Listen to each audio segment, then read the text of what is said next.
Suas Bíblias, no livro de Juízes, no capítulo 7. Juízes, capítulo 7. Assim nos diz o Senhor através da sua palavra. Então Jerubbaal, que é Gideão, se levantou de madrugada, e todo o povo com ele, que com ele estava, e se acamparam junto à fonte de Arode, de maneira que o arraial dos midianitas lhe ficava para o norte, no vale, defronte do outeiro de Moré. Disse o Senhor a Gideão: é demais o povo que está contigo para eu entregar os midianitas nas suas mãos. Israel poderia se gloriar contra mim, dizendo: a minha própria mão me livrou. Apregou, pois, aos ouvidos do povo, dizendo: quem for tímido e medroso, volte e retire-se da região montanhosa de Gileade. Então voltaram do povo 22.000, e 10.000 ficaram. Disse mais o Senhor a Gideão: ainda há povo demais, faze-os descer às águas, e ali te os provarei. Aquele de quem eu te disser, este irá contigo, este contigo irá. Porém todo aquele de quem eu te disser, este não irá contigo, esse não irá. Fez Gideão descer os homens às águas. Então o Senhor lhe disse: todo que lamber a água como a língua, como faz o cão, esse porás à parte, como também a todo aquele que se abaixar de joelhos a beber. Foi o número dos que lamberam, levando a mão e a boca, 300 homens, e todo o restante do povo se abaixou de joelhos a beber a água. Então disse o Senhor a Gideão: com esses 300 homens que lamberam a água, eu vos livrarei e entregarei os midianitas nas tuas mãos, pelo que a outra gente toda se retire, cada um para o seu lugar. Tomou o povo provisões nas mãos e as trombetas. Gideão enviou todos os homens de Israel, cada um à sua tenda, porém os 300 homens reteve consigo.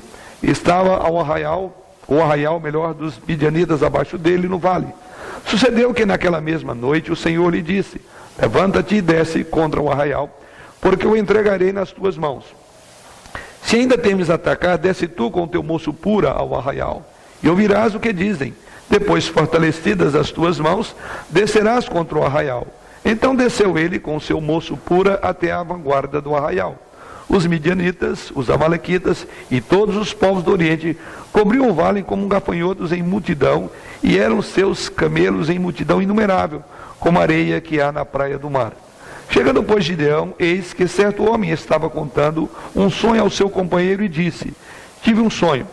Eis que um pão de cevada rodava contra o arraial dos midianitas, e deu de encontro à tenda do comandante, de maneira que esta caiu e se virou de cima para baixo, e ficou assim estendida.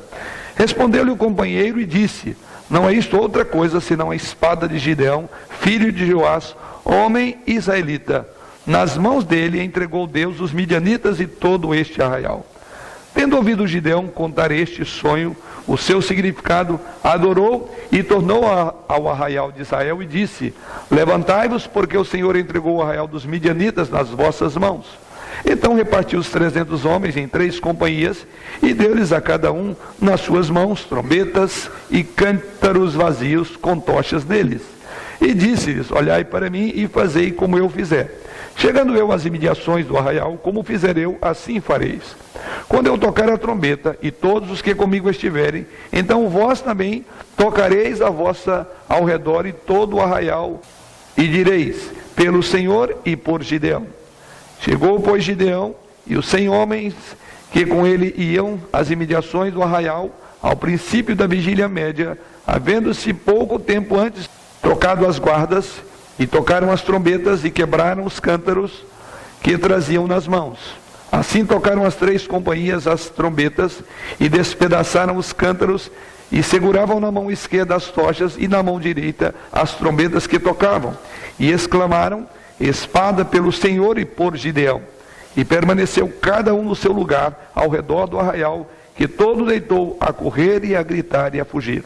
Ao soar das 300 trombetas, o Senhor tornou a espada de um contra o outro, e isto em todo o arraial, que fugiu rumo a Zererá, até Bet-Sitá, até o termo de Abel-Meolá, acima de Tabate.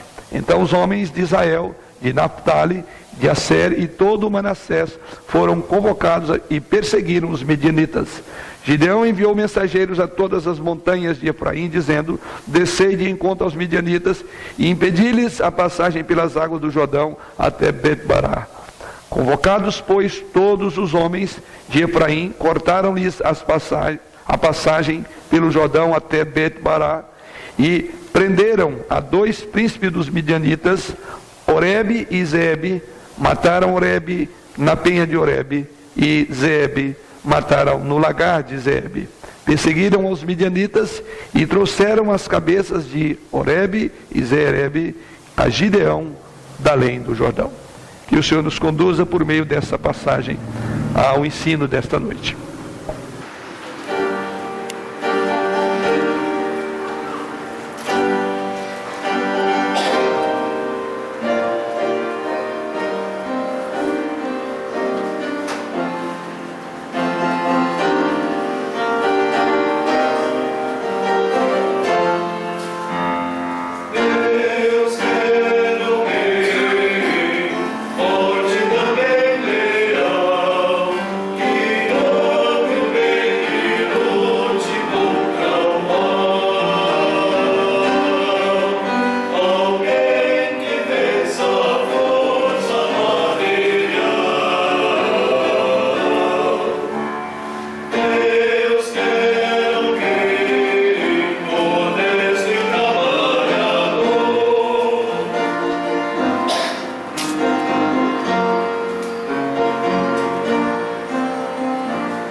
Como entoado, Deus está à procura de homens que realmente sejam corajosos, fortes, leais e crentes em Jesus. Dentro de 2 domingos a igreja estará procedendo dentro da sua responsabilidade na escolha da liderança, tanto para completar o quadro como para ampliar o quadro daqueles que já governam a igreja. E pensando exatamente sobre a responsabilidade que pesa sobre cada irmão, tanto no processo de escolher homens, conforme cantado neste hino, belo esse hino, como também daqueles que serão indicados para o exercício da liderança e do governo do Senhor. Não é algo novo. Conforme dissemos hoje de manhã, a escolha final é de Deus. Mas Deus faz isso através de homens, através de nós. E o que precisamos de entender, o que precisamos de compreender, o nosso papel a ser desempenhado num momento como este. O Antigo Testamento tem enfatizado em todas as suas linhas, em todos os seus escritos, e de forma muito frequente, que números apenas por si mesmo não são garantias de uma vitória, em se tratando particularmente de uma batalha, conforme vemos em todo o Antigo Testamento. Mas sim, a presença do Senhor que haveria de assegurar a vitória ou o sucesso de uma grande empreitada. Basta você ler as páginas do Antigo Testamento e você verá isso, que é uma marca de todo o Antigo Testamento. Em todas as conquistas do povo de Israel, em todos os desafios que foram lhes impostos, sempre isto foi muito claro. E a razão está basicamente naquilo que Deus inclusive adverte a Gideão quando dá escolha daqueles que haveriam de estar na frente da batalha. E assim observamos no texto, no verso de número 2, que diz aí que Israel, ao final do verso 2, viesse gloriar. Israel não viesse a entender que a razão de uma eventual vitória era em função de que eles eram melhores, mais fortes e mais valorosos. É exatamente o contrário. E esta é a razão por que Deus vai usar um método não muito convencional para estratégia bélica, para estratégia de guerra, de batalhas. Ele vai dizer, na verdade, eu quero que diminua, porque tem gente demais. Estou olhando para esse texto, irmãos, assim como alguém que trabalha na área da música e toca instrumento, ele certamente haverá de escolher o melhor instrumento, haverá de trabalhar esse instrumento de maneira que o instrumento possa produzir assim o som desejado. Inclusive é um investimento muito alto nessa área, né? Existem instrumentos de certos músicos que são importantíssimos, de alto valor, tendo em vista o material, tendo em vista o próprio instrumento em si. Deus, como aquele que usa-nos como seus instrumentos, por certo, não age diferente. Deus sempre está em busca de homens de valor, homens de coragem, homens que se lancem ao desafio. E é o que temos nessa noite para considerar. Observe bem que antes de Gideão entrar nessa batalha, Deus usou uma metodologia de diminuir, selecionar, e Deus faz isso em duas grandes etapas, numa primeira etapa e depois numa segunda etapa, conforme veremos. De maneira tal que essa vitória de um número significativo de homens que foram para a batalha, foram reduzidos para apenas 300 homens. Isto mostra que Deus sempre vive separando aqueles que Ele quer trabalhar na sua obra, ou com quem deseja contar. Assim como entendemos nas parábolas de Jesus Cristo, uma delas é do ramo que não dá fruto. Jesus Cristo diz que Deus então limpa para que ela produza mais fruto ainda, para que um ramo ligado à videira que não produza fruto não tire a seiva, o verdouro, as proteínas e não responda com frutos. E assim a parábola de Jesus Cristo ali fala sobre isso. Muitos são chamados de Jesus Cristo numa outra parábola, em Mateus capítulo 22, porém poucos são escolhidos. E assim observamos inclusive no próprio colégio apostólico, que embora Deus havia chamado 12 homens, mas foram escolhidos apenas 11, porque Judas, embora estava ali naquele quadro, ele não fazia parte dele no sentido pleno da palavra.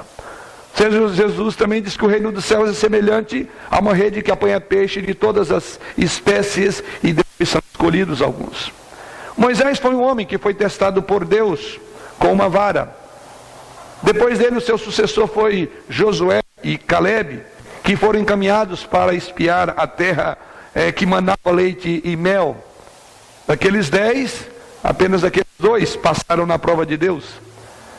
Sabemos também que Elias foi testado depois de uma grande batalha espiritual contra os profetas de Baal, foi provado por Deus através da viúva de Sarepta.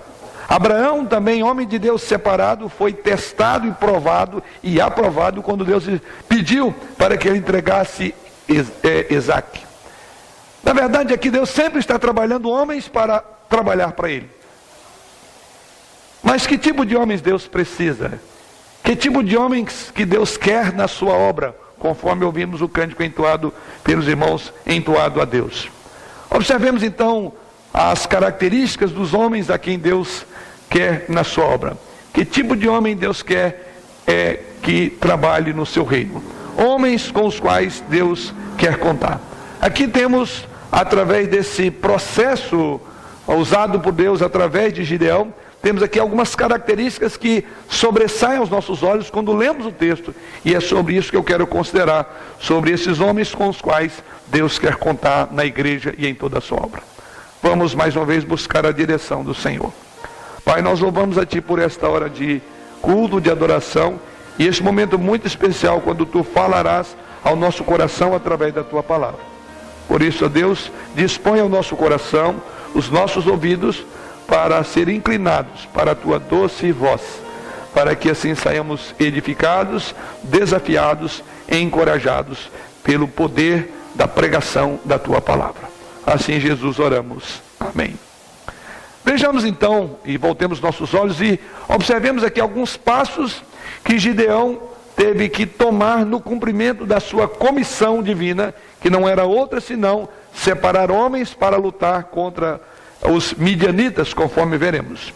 E começamos pelo verso de número 3, quando Deus diz: olha, apregou, pois, aos ouvidos do povo, dizendo: quem for tímido e medroso, volte e retire-se da região montanhosa de Gileade. Aqui é o primeiro processo do trabalho de Deus, de pessoas que Ele deseja que trabalhem em seu reino, como porta-vozes seus, homens corajosos. É a primeira característica que observamos, que deveria ser uma marca daqueles homens que Deus estava separando para uma grande batalha que se travaria logo depois. Então observamos aqui que esses homens deveriam ser homens de coragem. E a expressão usada por Deus aqui, a metodologia usada foi esta: aquele que for tímido e medroso, volte. E houve, conforme no final do verso de número 3, que daqueles homens, daqueles que ali estavam, daqueles 30 mil, 10 mil ficaram. Ou melhor, 22 mil retornaram, voluntariamente. Só com aquela expressão: quem for tímido e corajoso. E por que Deus fez isso? Porque o medo, ele é contagioso. O medo poderia ter um efeito desastroso sobre o exército que haveria de enfrentar uma grande batalha contra os midianitas. E esse medo poderia chegar a proporções de pânico, como de fato aconteceu, não no arraial do povo de Deus, mas nos midianitas houve um pânico. Então o medo, e os irmãos vão perceber depois, que uma das partes foi o pavor que tiveram de ouvir os cântaros sendo quebrados, 300 cântaros jogados no chão, o barulho ensurdecedor, as trombetas, e eles ficaram confusos. No horário que possivelmente deveria chegar quase às 22 horas, essa hora aqui, ou seja, à noite, no escuro, e de repente aquele monte de sons. O pânico, o medo contagia, como de fato contagiou os midianitas. Entretanto, nós ficamos, eu diria até, desapontados com o final da descrição, da narrativa do texto, quando descobrimos que, segundo o texto, que 2 terços dos exércitos, ou do exército de Gideão, derreteram-se diante daquela colocação. Quem tiver timidez, quem tiver medo, diz o texto sagrado, então, quem for tímido e medroso, volte. Foi a palavra suficiente. Ou seja, eram homens que, embora estavam ali, mas estavam doidos para dizer: que não seja eu, que tenha outros.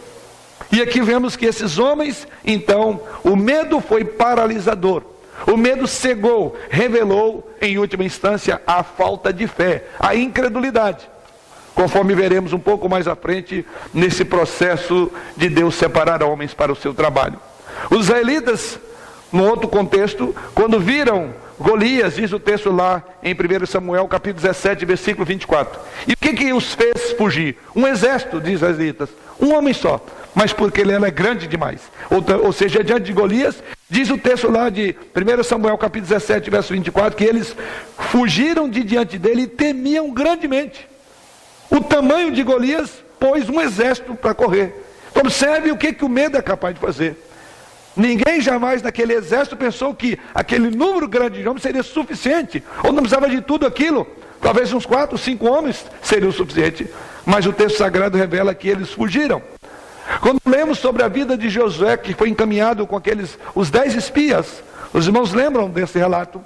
E ele em Números capítulo 3, versículo 33, diz assim, que os 10 espias que foram enviados a Canaã, disseram, vimos ali gigantes, e éramos aos nossos próprios olhos como gafanhotos, e assim também o éramos aos seus olhos.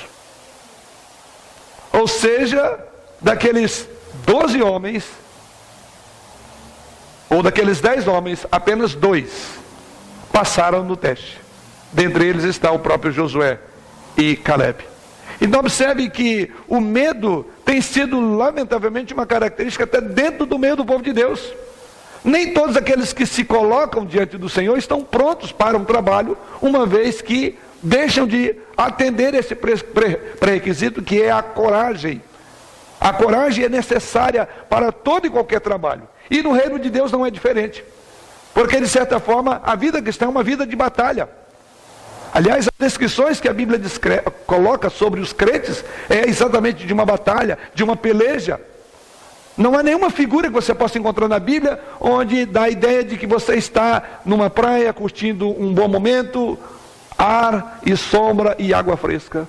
Mas sempre é a ideia de batalha. Aliás, uma das ênfases da igreja, nossa igreja presbiteriana conservadora, é exatamente a batalhar pela fé. Ainda que no texto de Judas mesmo diz que ele gostaria de falar de outros assuntos que não envolvesse tanta batalha. Ele queria falar daquilo que era comum, mais gostoso, quem sabe mais fácil de lidar, daquelas doutrinas gloriosas da salvação, quem sabe estivesse na mente de Judas.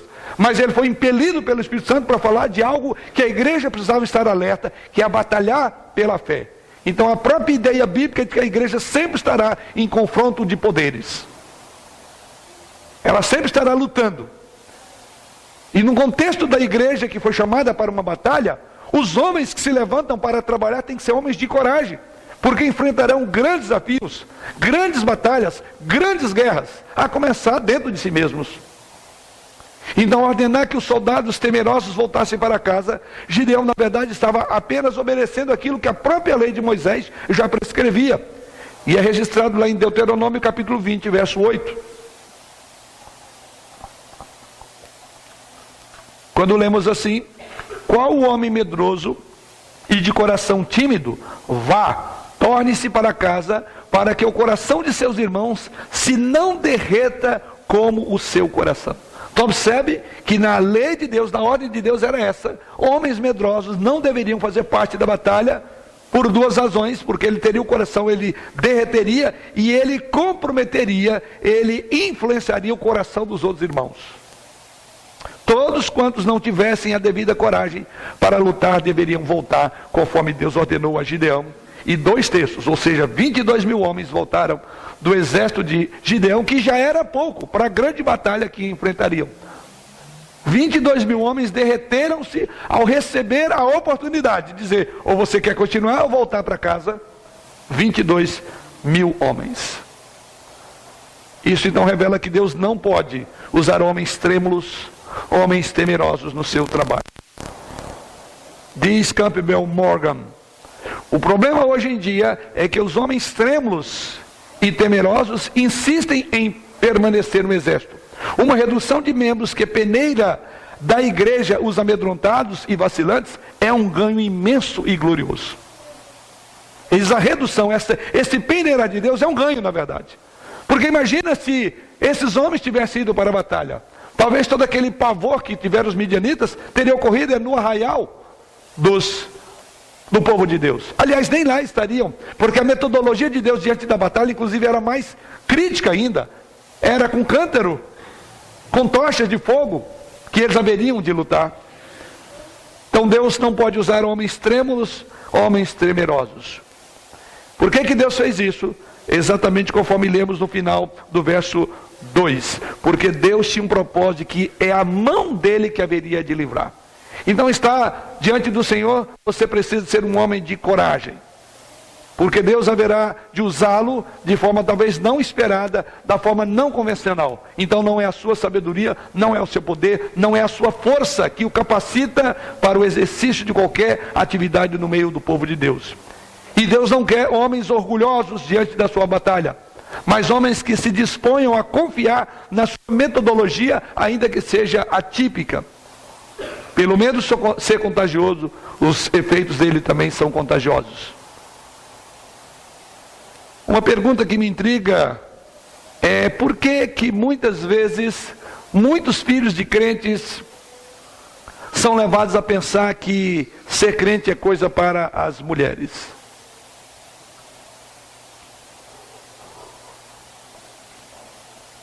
Já tive a oportunidade de ser indagado por criança. Por que há um predomínio das mulheres na igreja? E por que muitos são levados a pensar que religião é questão de mulher? Aonde estão os homens para o governo, a liderança e o trabalho? Aonde estão os homens na dianteira? Ainda hoje de manhã, a pedido do presidente da Sociedade de Homens, tocamos a trombeta sobre aonde estavam os homens da igreja. São 4 meses que a Sociedade de Homens, resumida ou já diminuída, tendo visto, nós temos aqui mais de 40 homens, pelo que eu ouvi hoje de manhã. E desses 40, apenas 12 ou 13 fazem parte da liderança ou da Sociedade de Homens. E mais surpreendente, basicamente é o conselho da igreja, a mesa diaconal. Cadê os homens da igreja? Essa é uma pergunta que cada homem tem que responder diante da verdade bíblica. Uma preocupação que tivemos no último pleito foi que precisávamos, no meio de 40 desses homens, apenas um nome para uma das funções da igreja. Chegamos ao 4º escrutínio e achei por bem, depois do entendimento do conselho, dizer: vamos parar, o desgaste é muito grande. Precisamos de homens de coragem, homens que se disponham, conforme ouvimos no cântico dessa noite, prontos para o serviço. Josué, quando foi chamado para conduzir o povo pelo deserto, repetidas vezes Deus disse a ele: ser forte e corajoso. Josué capítulo 1, os versículos 6, versículo 7, versículo 9, várias vezes. Ou seja, nós temos a tendência de nos amedrontar, principalmente diante daquilo que não conhecemos. Então o medo pode tomar conta e ele pode nos contagiar. Mas passemos logo ao segundo aspecto desse selecionar, desses homens com os quais Deus quer contar. E o verso 5 lemos: fez Gideão descer os homens às águas. Então o Senhor lhe disse: todo que lamber a água com a língua, como faz o cão, esse porás à parte, como também a todo aquele que se abaixar de joelhos a beber. Por que Deus fez isso? No verso de número 4, Deus disse que ainda havia povo demais. Como se não bastasse a redução de menos 22 mil, agora Deus fala a Gideão: olha, ainda tem gente demais. E aí entra um segundo processo. E assim vemos no verso de número 6, foi o número dos que lamberam, levando a mão à boca, 300 homens, e todo o restante do povo se baixou de joelhos a beber a água. Então disse o Senhor a Gideão: com esses 300 homens que lamberam a água, eu vos livrarei e entregarei os midianitas nas suas mãos. E quanto aos outros, manda de volta para casa. Mas 9.700 homens deixaram. E o que Deus queria com isto? Certamente homens que tivessem uma outra característica importante dos homens com quem Deus conta: homens que sejam vigilantes. A vigilância é algo imprescindível. Uma vez que trata-se de uma batalha, consequentemente a vigilância é algo que preserva de que esse homem, de que este soldado seja pego despercebido, ou que permita que no seu flanco tropas alheias entrem para destruir. Então é necessária a vigilância. E o texto aqui diz que todos aqueles que se abaixassem era um indício de falta de atenção. A ideia aí é aqueles que não trariam a água à mão. No primeiro momento fala que lambesse a água, depois no verso seguinte diz que todo aquele que trouxesse água à mão é espírito de atenção, de cuidado. Porque ao abaixar ao rio, ele estava desprovido de qualquer segurança. E esse foi outro indicativo de Deus: diz: esses que fizerem isso, esse você coloca de parte, mas aqueles que tiveram um espírito de prontidão, a esse sim. Enquanto o primeiro estágio na redução relacionava ao moral daqueles homens, para o exército. O segundo estágio reflete agora o espírito de alerta que se requer de um militar numa frente de batalha. A distração, ela é fatal, não só para si mesmo, mas para aqueles que ele tem que guardar. É bom ter uma fé que não receia, e ainda é melhor ter um espírito agressivo e urgente no reino de Deus. O texto de Ezequiel é bastante conhecido de todos nós. Capítulo 33, ali é dito sobre nós, somos chamados ali de atalaias. E o que se requer do atalaia, conforme os versículos 6 e o versículo 7 de Ezequiel 33, diz lá, requer que ele tenha atenção, um espírito de prontidão, de vigilância, de alerta. Por que que um homem segundo o coração de Deus chegou aos pecados tão escandalosos quanto vimos ali? Davi, por falta de atenção. Ainda de manhã, quando estávamos falando sobre as qualificações, trouxemos naquele momento o texto de Paulo falando aos presbíteros ali em Éfeso, em Atos capítulo 20. E ele ordena aos presbíteros que ele diz que cada um deveria ter cuidado de si mesmo e do rebanho. O cuidado para consigo mesmo. Homens com os quais Deus quer contar são homens que vigiam a si mesmos. Homens que cuidam da sua vida espiritual. Homens que não são apanhados nos pecados comuns de todos os homens. Homens que se destacam por serem homens de fato consagrados. Homens piedosos. Homens que têm comprometimento com o reino de Deus. Homens que têm um padrão de moralidade acima dos demais. São esses homens. Deus quer homens assim. Porque serão eles o espelho, o modelo do rebanho. Serão os guardiões da igreja. E é por isso então que Paulo diz que eles deveriam cuidar de si mesmos. Vigiai por vós e por todo o rebanho de Deus. E esse é um pré-requisito, é a vigilância, é o cuidado. Lamentavelmente temos ouvido vários escândalos no contexto da igreja evangélica brasileira. E lamentavelmente a começar dos líderes. Daqueles que deveriam ser um modelo de exemplo de conduta, acabam vacilando. E assim se torna uma pedra de tropeço. Em Lucas capítulo 9, verso 62, Jesus Cristo diz: quem tem posto a mão no arado e olha para trás, não está apto para o reino de Deus. Ou seja, a insegurança, a incerteza, a distração é condenada por Jesus Cristo, como é condenada em toda a Bíblia. No texto em apreço, vemos aqui que 9.700 homens estavam inseguros. 9.700 homens simplesmente distraídos. E foram rejeitados, não passaram no crivo de Deus.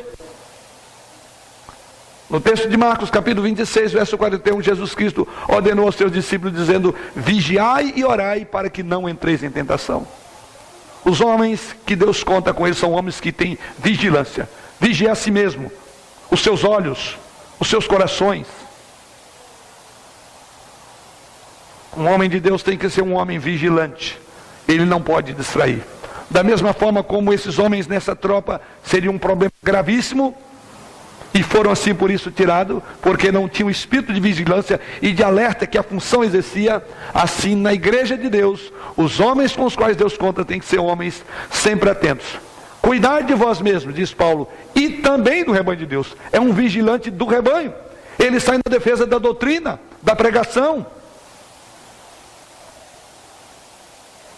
Tem que ter convicções seguras para exercer essas funções.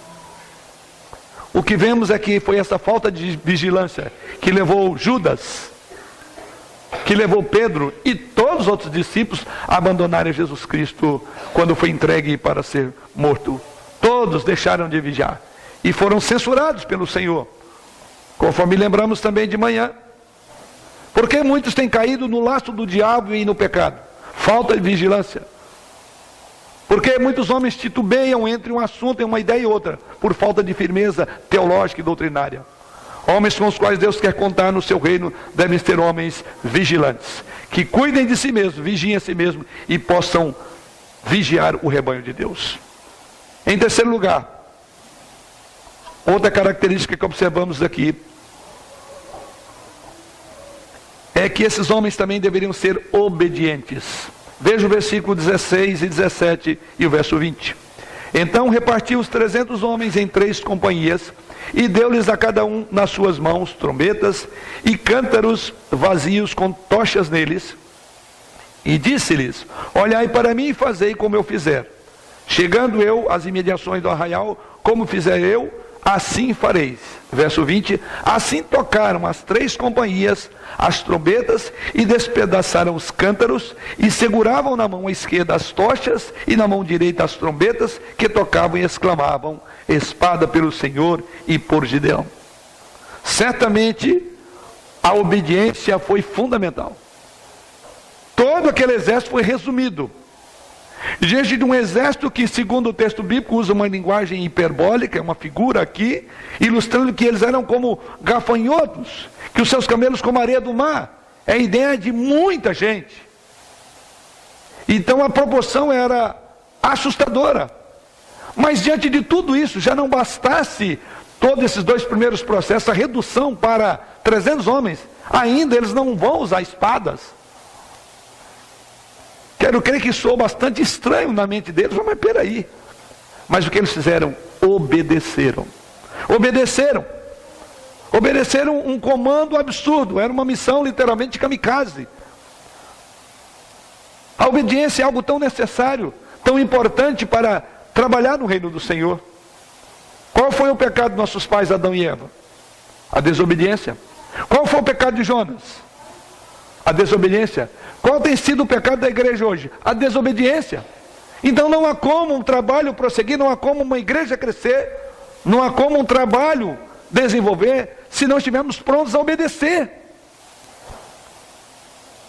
O fato de alguém exercer a liderança não quer dizer que ele não vai obedecer ninguém, ao contrário.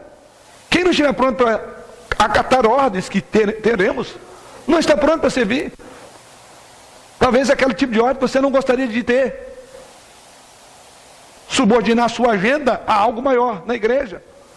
Você tem que estar pronto para ouvir, para obedecer. Na verdade, aqueles que se colocam à frente são servos. Eles têm que estar prontos para servir. E como tal, vão ouvir cobranças. E terão que obedecer. A obediência é aqui retratada na submissão a métodos, embora estranhos e até mesmo ilógicos. Conforme o próprio texto diz. Observe, a trombeta, o cântaro e a tocha. Que instrumento estranho para sair para uma batalha com um exército incontável. Mas foi exatamente isso que Deus queria desses homens. Ou era exatamente isso. E como percebemos isso? Diz o texto no versículo 20, que depois de dar aquela ordem absurda, estranha, diz que eles fizeram. Estavam eles lá na hora da batalha. Verso 20, assim tocaram as 3 companhias, as trombetas, despedaçaram os cântaros e seguravam na mão esquerda as tochas e na mão direita as trombetas que tocavam.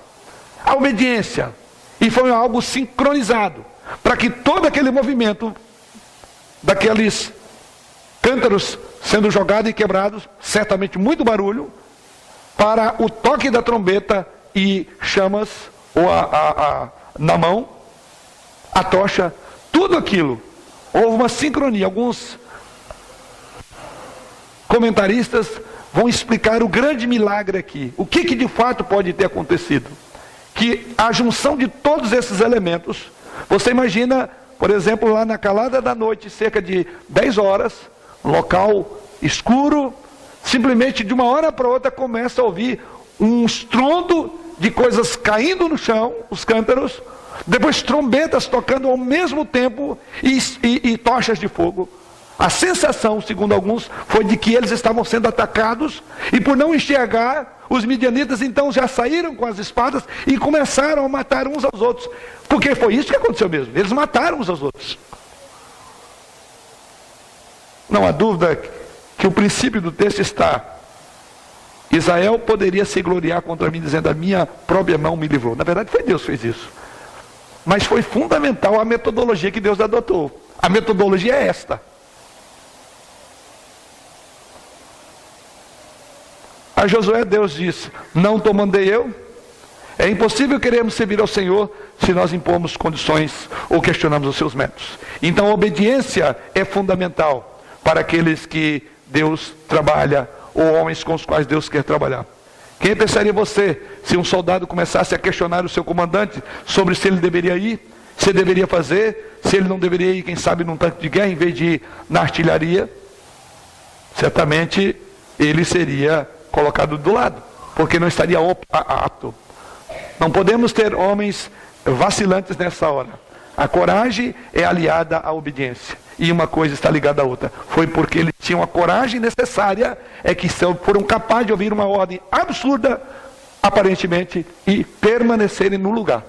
Fecharam o cerco, com isso na mão, 300, contra um número significativo de midianitas, conforme diz o texto. Esses homens de Gideão eram semelhantes, na verdade, aos instrumentos que traziam em suas mãos, como o vaso, deixaram ser usados. E essa não é uma característica de um homem que serve a Deus? Ele tem que se permitir ser deixado ser usado.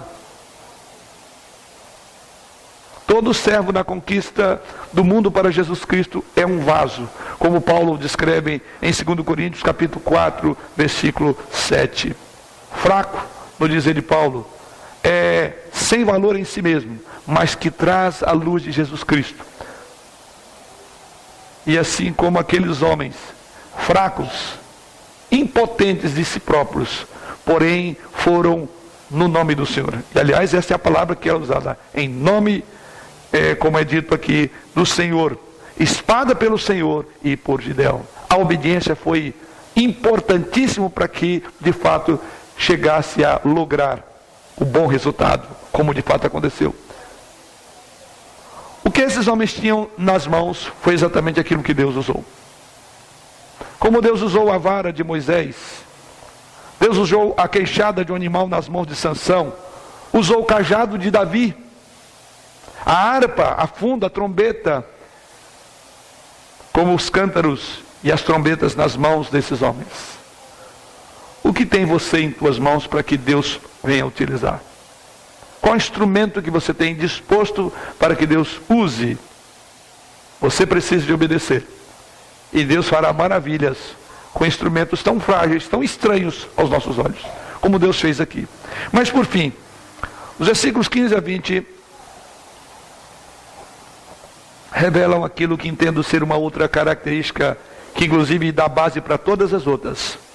Diz-nos assim, a partir do versículo 15, que tendo ouvido Gideão contar este sonho, e o seu significado, adorou e tornou ao arraial de Israel e disse: levantai-vos, porque o Senhor entregou o arraial dos midianitas nas vossas mãos.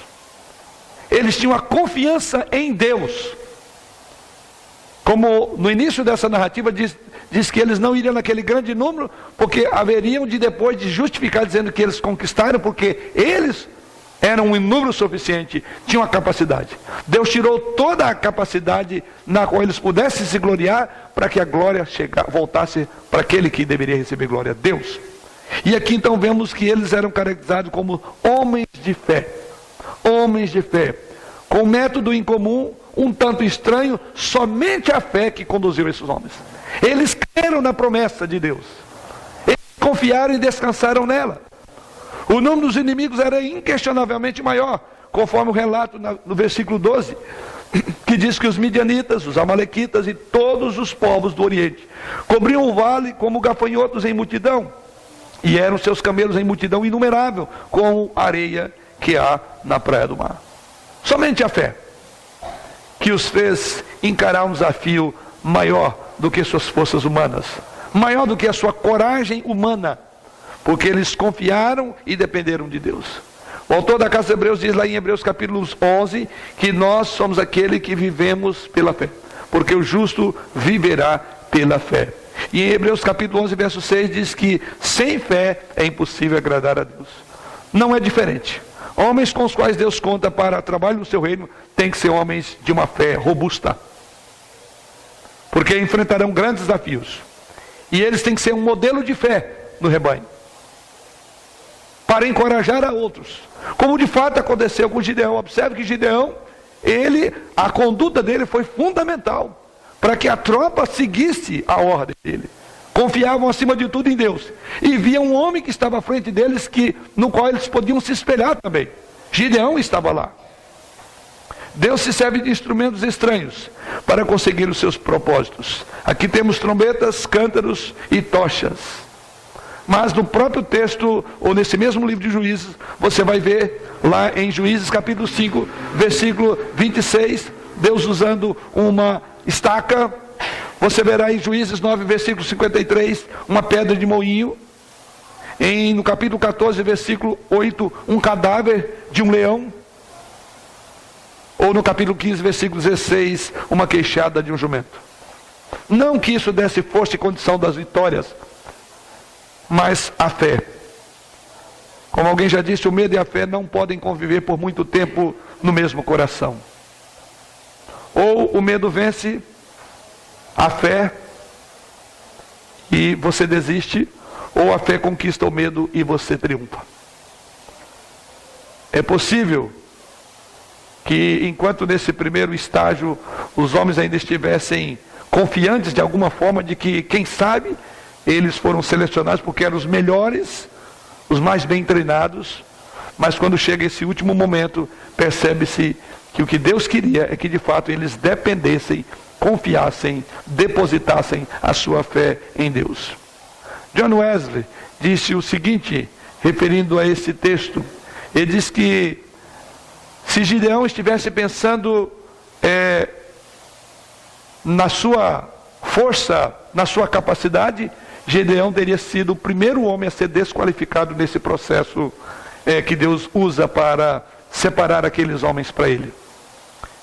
E num dado momento, John Wesley diz o seguinte, ou foi a afirmação, assim como Gideão, John Wesley disse o seguinte: dê-me um exército de 100 homens que não temem coisa alguma a não ser o pecado, e que não amem coisa alguma a não ser a Deus, e farei estremecer as portas do inferno.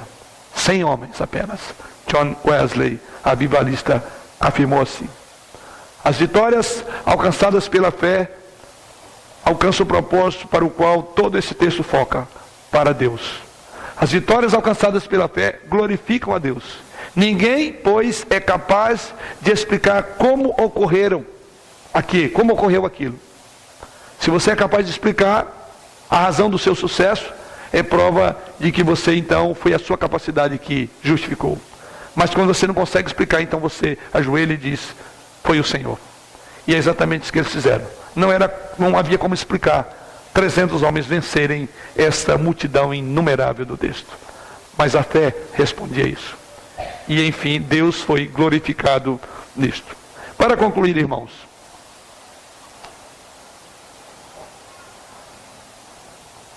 no texto que lemos no versículo 21 diz assim: e permaneceu cada um no seu lugar.